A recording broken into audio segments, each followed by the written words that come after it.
There is a specific kind of silence that only exists in one place.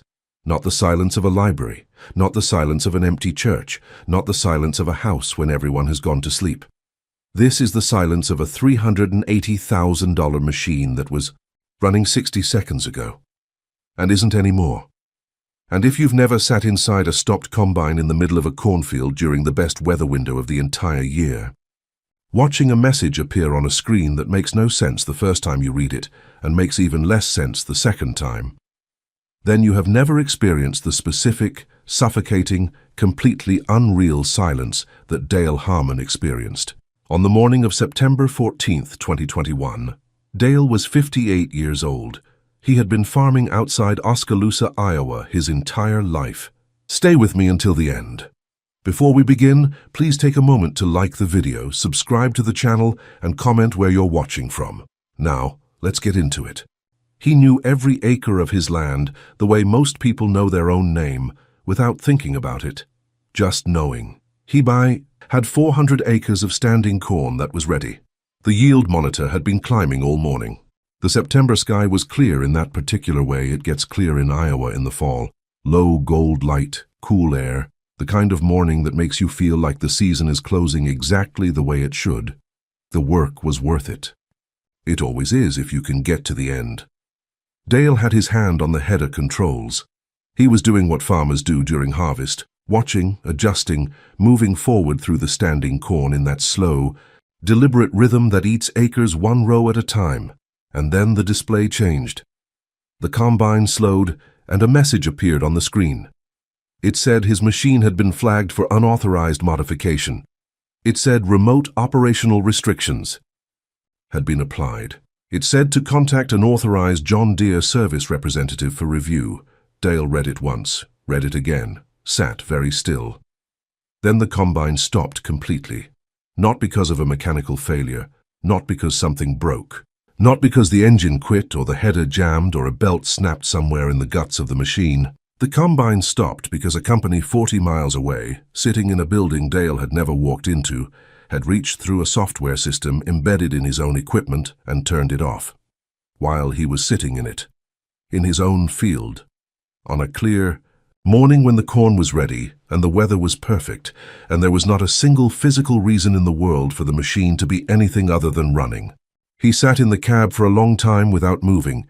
He looked at the message on the screen. He looked at the standing corn ahead of him.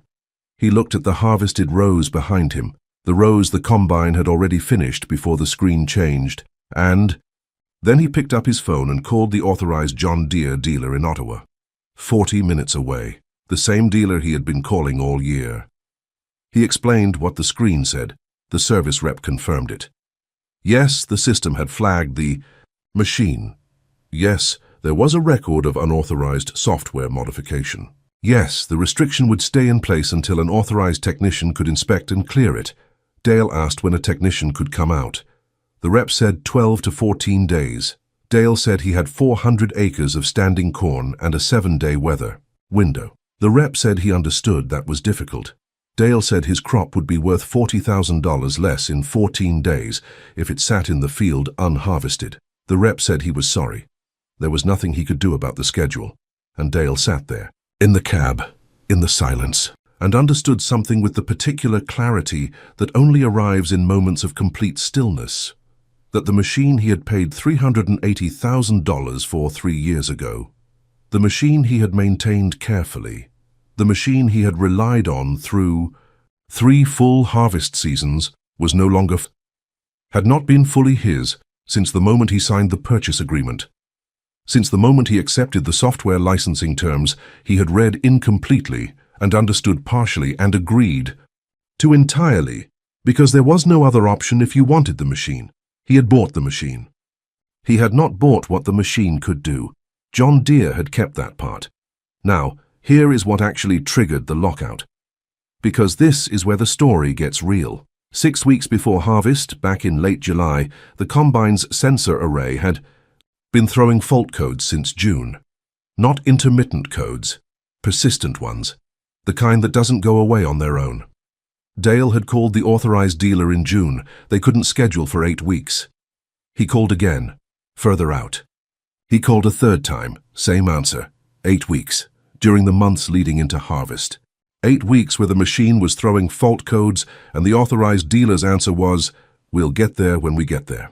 So Dale drove to an independent repair shop in Knoxville, Iowa, run by a man named Frank Gallo, who had been working on farm equipment for 30 years. Frank diagnosed the sensor fault in 40 minutes, fixed it in 2 hours.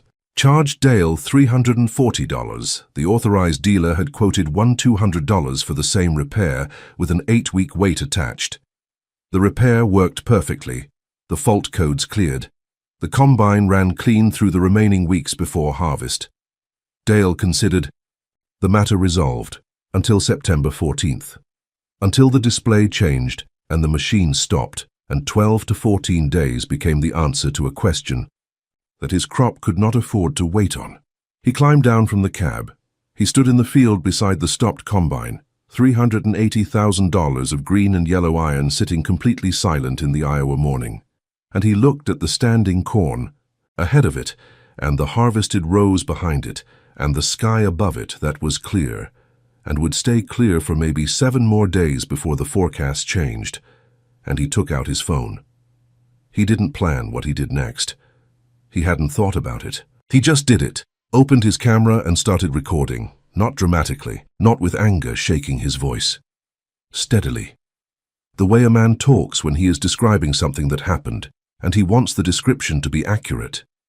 He pointed the camera at the combine, at the field, at the message still visible on the cab display.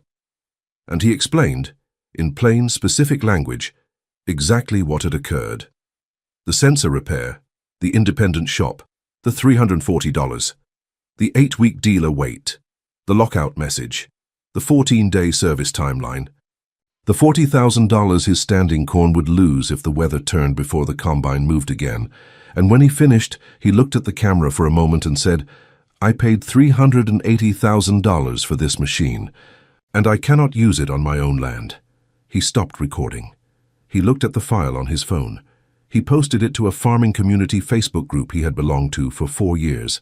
Then he put his phone in his pocket and stood in his field and waited. He did not know what he was waiting for.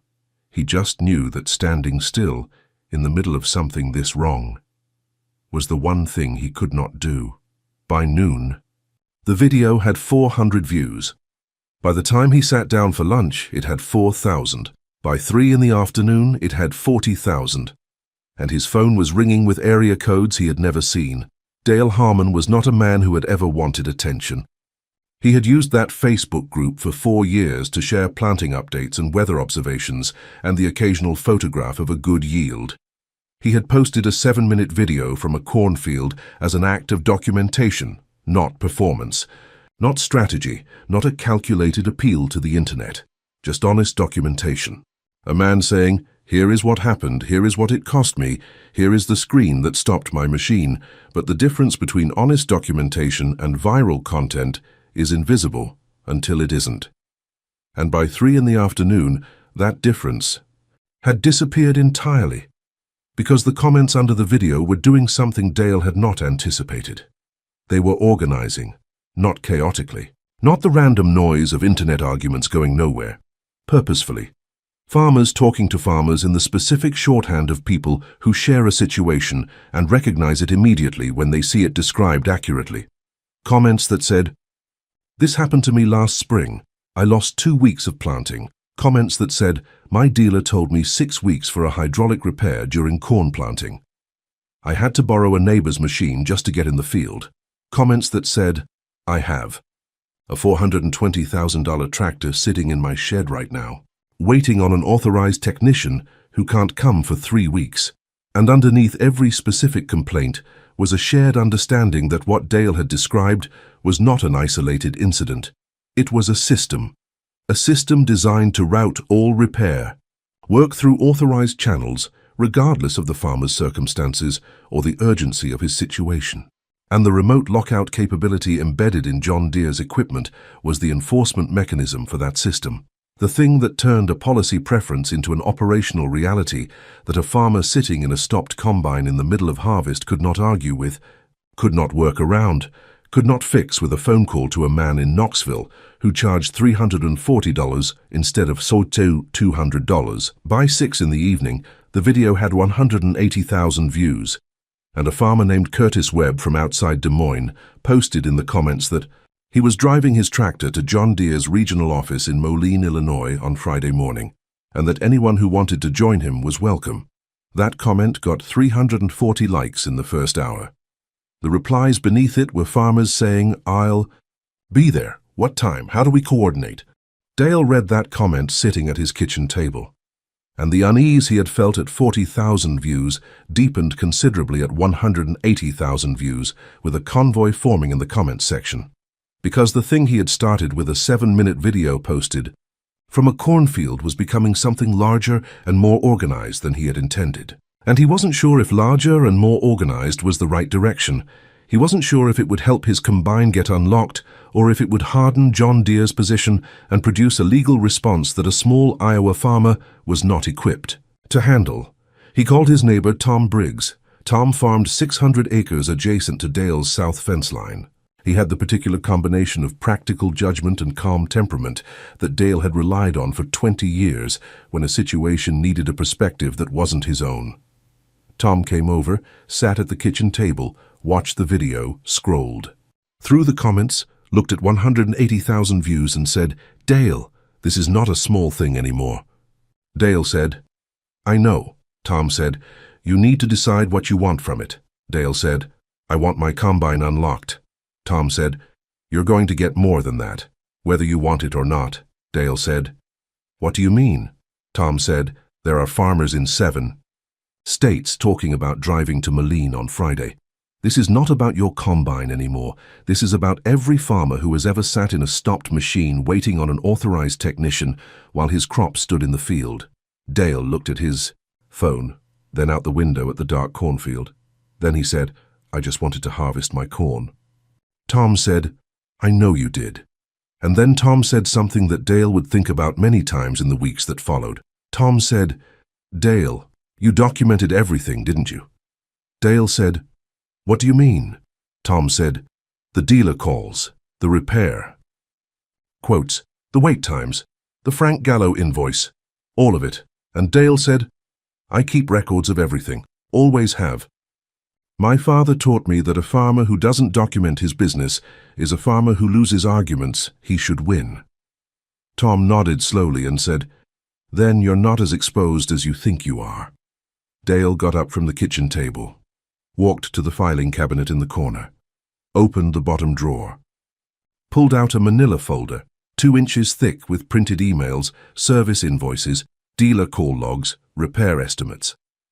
3 years of interactions with John Deere's authorized service system, recorded with the methodical thoroughness of a Itao man who had learned from his father that the details you write down are the only details that survive a dispute.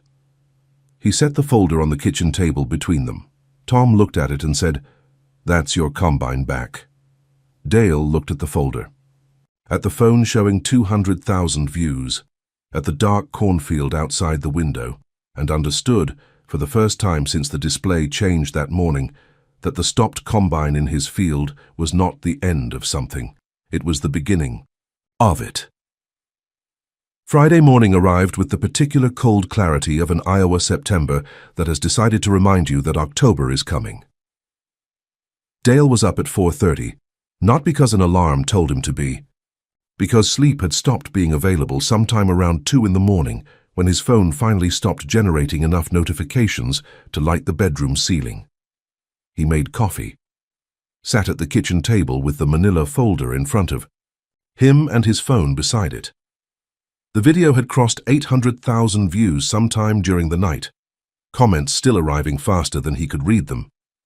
And he was trying to hold in his mind simultaneously the 2 things he now was: the thing he had been for 58 years, which was a farmer in Oskaloosa, Iowa, with 400 acres of standing corn and a stopped combine, and the thing he appeared to have become in the last 48 hours, which was the public face of an argument that several 100,000 people had decided they had a personal stake in. The distance between those 2 things was the widest distance Dale Harmon had ever tried to navigate, And he was doing it at 4:30 in the morning, with coffee still too hot to drink, and a folder of documents his neighbor had told him was his combine back. The convoy had organized itself with the spontaneous efficiency that angry people with a common purpose sometimes produce. By Thursday evening, confirmed participants were coming from Iowa, Illinois, Indiana, Minnesota, Wisconsin, and Missouri. Farmers who had loaded their tractors onto flatbeds or who intended to drive them the final miles to John Deere's regional office in Moline under their own power. The logistics had been coordinated entirely through Facebook comments and a group chat that Curtis Webb had created Wednesday night. 340 members by Thursday morning. 890 members by Thursday evening. The plan was simple in the way that plans are simple when the people making them have a clear objective and no interest in complexity. Arrive at John Deere's regional office on East Moline Boulevard at 9 in the Bean. Morning, park, just park, engines off, no shouting, no organized chants.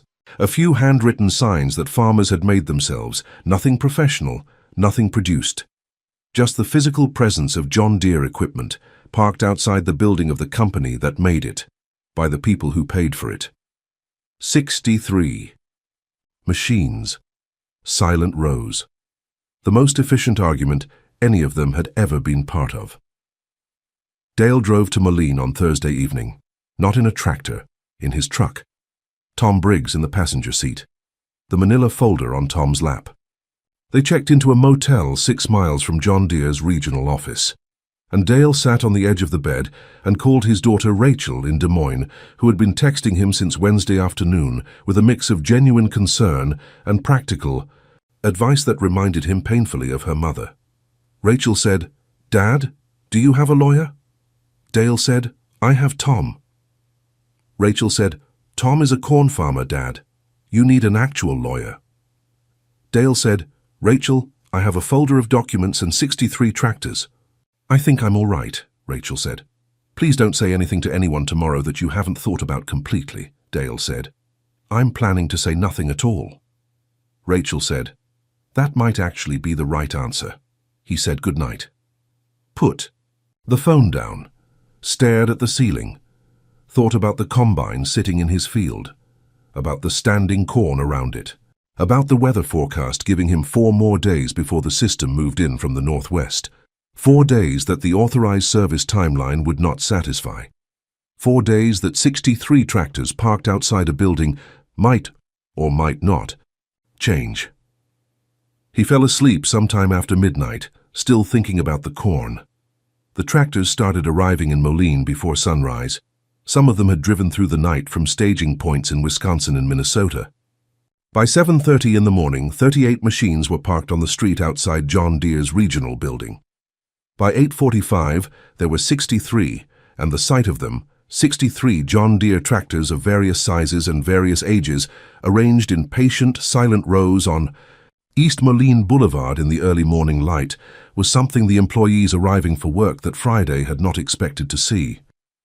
They stood in the parking lot and looked, and their expressions moved between confusion and recognition, and something that was either guilt or fear, depending on the individual and how close they were to the decisions that had produced the image they were looking at.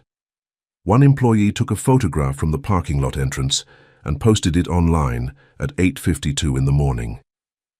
That photograph was shared 40,000 times before 9:30. It was on the Des Moines Register website by 10, on the Associated Press wire by 10:45, on national news by noon. Not because 63 tractors is an inherently dramatic number, but because the image those 63 tractors produced, green and yellow machines, built by the company whose building they were parked outside, arranged in silence, arranged in patience, completely and utterly peaceful, was the kind of image that communicates more efficiently than any argument ever could. That image said everything about power and proportion. About what it looks like when working people who have been treated as less important than a software licensing agreement decide to make their presence felt in the only language that requires no translation, the language of showing up, of being physically present in a place designed to make you feel absent. of parking your machine outside the building and waiting with the same patience you bring to a field that needs working, steady, unhurried, and absolutely immovable. The first person to come out of the building was not an executive, not a lawyer, not a PR representative. It was a young woman named Sarah Chen. She worked in John Deere's regional customer service department. She had seen her colleague's photograph from the parking lot. She had walked to the front windows and looked at the 63 tractors on East Moline Boulevard, and she had made a decision, personal, unauthorized, and entirely her own, to walk outside and talk to the farmers, not as a company representative, not with prepared language, just as a person who had spent 3 years handling customer service calls from farmers, describing situations exactly like the one that had produced the image she had just seen.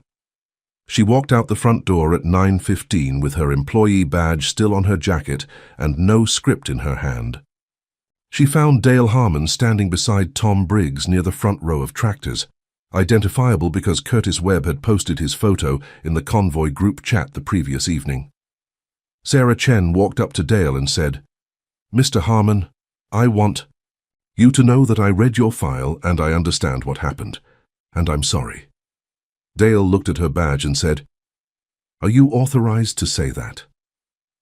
Sarah Chen walked back through that front door, and Dale Harmon stood on that sidewalk with Tom Briggs beside him and said absolutely nothing, because there was nothing useful to say.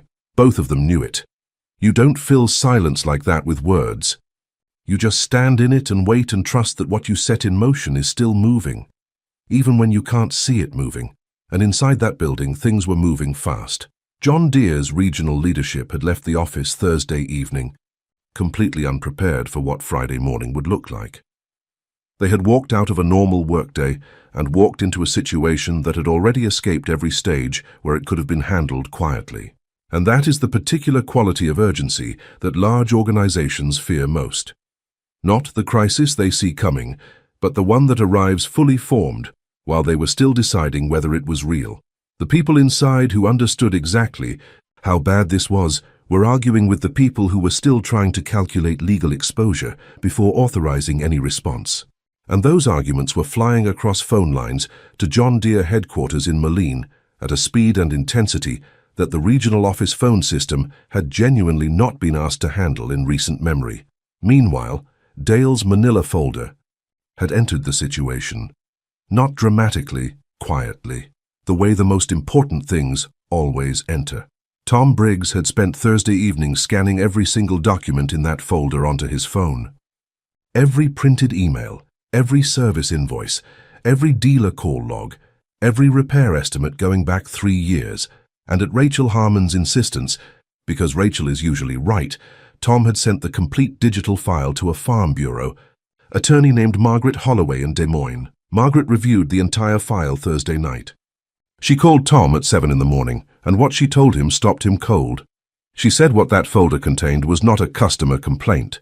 It was a documented record of systemic service failures spanning 3 full years, 14 separate interactions with John Deere's authorized dealer network, service delays averaging 47 days during planting and harvest windows, repair estimates averaging 3.4 times the rate of independent shops for identical work, and 2 separate instances where Dale had been told warranty coverage didn't apply, for repairs that independent technicians later confirmed were clearly warranty eligible.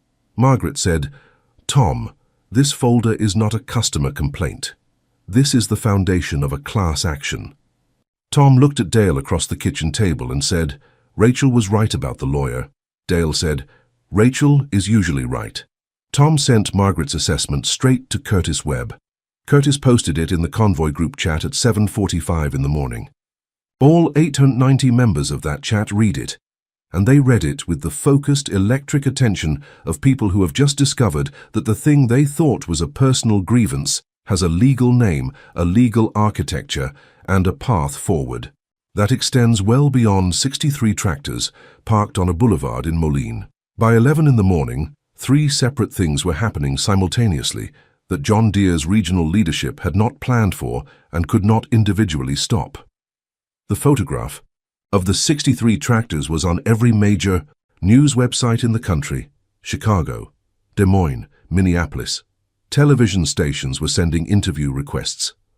Margaret Holloway had filed a formal legal notice directly with Deere and Company headquarters, citing Dale's 3 years of EPA documentation as the foundation for a potential class action on behalf of farmers across multiple states who had experienced the same pattern of failures. And a United States Senator from Iowa named Patricia Dolan, who sat on the Senate Agriculture Committee, had posted publicly that she was calling on John Deere to immediately restore Mr. Harmon's equipment and meet with her office to discuss the broader policy implications of remote equipment, lockout capabilities built into farm machinery.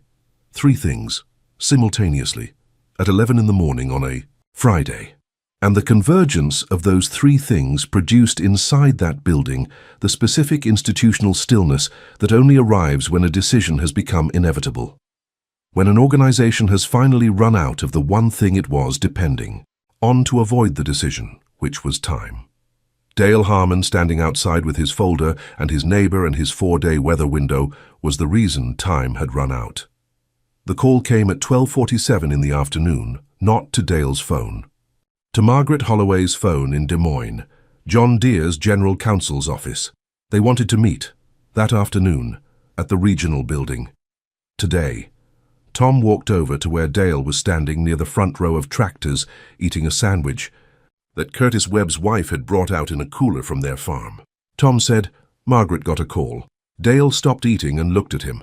Tom said, "John Deere's general counsel's office wants to meet, here, this afternoon." And Dale looked at the 63 tractors, at the farmers standing among them in the September light, men and women who had driven through the night from Wisconsin and Minnesota and Missouri, who had loaded machines onto flatbeds, arranged childcare, left their own farms on a Friday in the middle of harvest season, for a farmer they had never met, because that farmer had posted a 7-minute video from a cornfield that said something true about something every one of them already knew was true, and had never heard said out loud before. With documentation attached, Dale said, "Tell Margaret yes." The meeting was at 2 in the afternoon, second-floor conference room. Dale, Tom, and Margaret on one side of the table. On the other side, John Deere's Regional Vice President Stephen Hartley, composure carefully maintained, visibly costing him something, a senior company attorney named David Park, who had driven from headquarters that morning and said very little but wrote everything down, and a customer relations director named Brian Moss, whose entire job in that room was to find a way through the meeting without giving away more than the situation absolutely required. Margaret had one instruction for Dale on the walk from the parking lot. She said, "Let me speak first. Let me establish what the documentation shows. And Dale, if they ask you a direct question, you answer it directly, completely, and without anger. Anger is the one thing that helps them and hurts us today." Margaret opened the meeting by placing Dale's complete 3-year file on the table, a stack that was visible, deliberate, and impossible to ignore. And she said, "Gentlemen, my client has 3 years of documented interactions with your authorized service network that establish a pattern of service delays, excessive pricing, and warranty denial that I believe any reasonable jury would find directly relevant to whether the remote lockout applied to his equipment on September 14th was a legitimate enforcement action or a punitive use of software capability against a customer who sought independent repair because your authorized network had failed him." On 14 separate occasions over 3 years, she slid a printed summary to each of the 3 men across the table. And days, the average service wait time during planting and harvest windows documented in Dale's file. 3.4 times the average. Cost difference between authorized dealer estimates and independent shop invoices for identical repairs. 2 instances of wrongful warranty denial confirmed by independent technicians afterward. And then she said, "I want you to understand before this conversation goes any further. This file does not represent my client's grievance alone. It represents a pattern I'm currently in communication with more than 200 farmers about." David Park looked at the file, looked at Margaret, wrote something on his notepad, said nothing. The room went quiet. Not ordinary quiet. The specific quality of quiet that exists when something has been said that cannot be unsaid. and every person in the room is silently adjusting to the new shape of what just happened. Stephen Hartley spoke for 20 minutes, carefully, with the measured, legally calibrated language of a man who was thoroughly briefed before walking into this room. Acknowledging service failures, acknowledging that remote lockout required careful application, acknowledging strained relationships with independent farmers. Dale sat across from him and listened to all of it with the patience of a man who has spent his entire life listening to weather forecasts and commodity markets and the various practiced ways the world explains why things are the way they are. And when Hartley finished, Dale leaned slightly forward, hands folded on the table, and said, "Mr. Hartley, I have 240 acres of corn standing in my field, 4 days of weather, and a combine your system stopped on a clear morning when the crop was ready, and there was no reason in the world for it to be anything other than running. When can I get back in my field?" That question, after 20 minutes of careful corporate language, landed like a stone dropped into still water. Hartley's Moss looked at Park. Park looked at his notepad. Then Hartley said, "Mr. Harmon, your equipment restriction will be lifted before end of business today." Hartley said, "Today?" Dale nodded slowly and said, "Thank you." That was the only thing he said in that meeting that wasn't a direct answer to a direct question, because it was the only thing left that needed saying. That lesson unlocked the combine, not the boulevard, not the cameras, just the quiet, unglamorous habit of a man who wrote things down, kept what he wrote, and trusted that the truth, documented carefully enough, would always be more powerful than any system,